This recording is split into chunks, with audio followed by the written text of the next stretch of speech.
तो अगर हम यूरिया को पढ़ें तो those animal which can not tolerate loss of water during excretion, वो जानवर जो ये बर्दाश्त नहीं कर सक रहे कि वो पानी को ज़ाया करे एक्सक्रिएशन के दौरान, तो वो क्या करते हैं, यूरिया को एक्सक्रिएट करते हैं, यूरिया को खारिज करते हैं।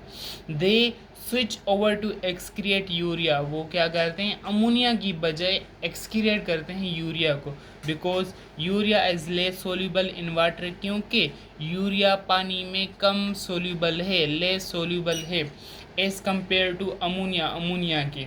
और जैसा कि मैं आपको पहले भी बता चुका हूँ कि and 1 lakh time less toxic than ammonia, 1 lakh गुना कम जहरीली है अमोनिया से, therefore it can be stored for some extent.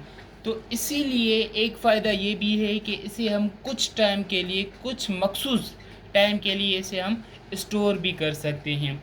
अच्छा, जैसा कि मैंने आपको बताया कि अमोनिया कहाँ से आता है, अमोनिया की प्रोडक्शन होती है प्रोटीन से।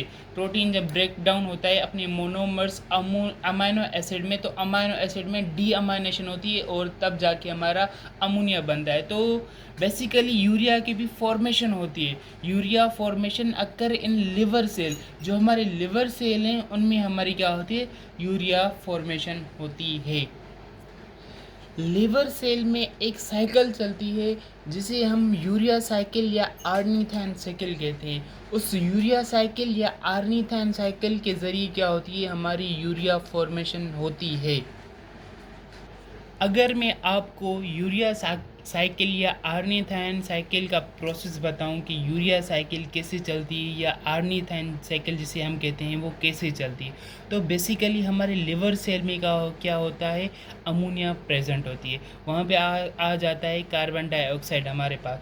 तो जब ये दोनों रिएक्शन करते हैं उसके नतीजे में हमारे बनता है आर्निजाइन, आर्निजाइन बनता है और उसके बाद हमारी क्या होती है, आर्निजाइन से कन्वर्ट होती है वो फिर से अमोनिया, अमोनिया से क्या होता है, पानी रिमूव होता है, पानी रिमूव होता है, फिर से अमोनिया वो NH3 कन्वर्ट हो जाती है सिट्रुलाइन में, सिट्रुलाइन फिर कन्वर्ट हो जाएगी यूरिया में और वो यूरिया बाहर आएगा और जो कुछ रिमेनिंग मटेरियल है वो हमारा कन्वर्ट हो जाएगा आर्निथाइन साइकिल में।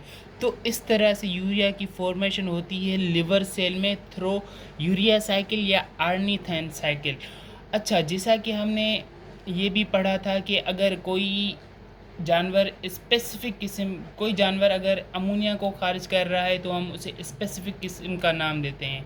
तो इसी तरह सेम तरीके से जो जानवर यूरिया खारिज करते हैं, यूरिया एक्सक्रीट करते हैं, उन्हें भी हम एक स्पेसिफिक नाम देते हैं। Those animal which excrete urea as nitrogenous waste are called ureotelic, वो जानवर जो एक्सक्रिएट करते हैं urea as a nitrogenous waste, उन्हें हम यूरियोटेलिक कहते हैं।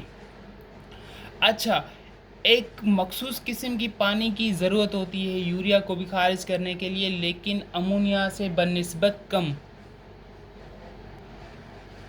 तो to remove nitrogen in the form of urea, nitrogen को रिमूव करने के लिए जो यूरिया की फॉर्म में है, 1 gram of nitrogen require 50 millilitre of पानी वाटर। तो 50 मिलीलीटर पानी की ज़रूरत होती है हमें यूरिया को एक्सक्रीट करने के लिए अपनी बॉडी से। And it is energy consuming process, ये इसका डिसएडवांटेज है कि ये एक एनर्जी कंज्यूमिंग प्रोसेस है। वाइल जो एनिमल्स अमोनिया को एक्सक्रीट कर रहे थे एज अ वेस्ट, वो क्या थे, उनका ये एडवांटेज था कि उन्हें एनर्जी की कोई भी ज़रूरत नहीं होती। लेकिन जो जानवर यूरिया को खारिज करते हैं उन्हें एनर्जी ATP की ज़रूरत होती है। तो अगर मैं बात करूं कि इनमें इनकी एग्जांपल्स क्या हैं, इनमें कौन कौन शामिल होते हैं जो यूरियोटेलिक होते हैं। एग्जांपल में हमारे आ गए एम्फीबियंस। एम्फीबियंस वो जानवर होते हैं जो हमारी लैंड ज़मीन पे भी रहते हैं और पानी पे भी रहते हैं। मेमल्स, मेमल्स में हम इंसान खुद शामिल हो गए, इसका मतलब कि हम भी यूरिया को खारिज करते हैं। और बोनी मैरीन फिशेस, और जो बोनी मैरीन फिशेस होती हैं वो भी क्या करती हैं, यूरिया को एक्सक्रीट करती हैं। It is also called carbamide soluble in water, इसे हम कार्बामाइड भी कहते हैं क्योंकि ये क्या होता है, पानी में सोल्यूबल होता है एज अमोनिया, अमोनिया की तरह लेकिन कम। Ammonia is highly soluble in water.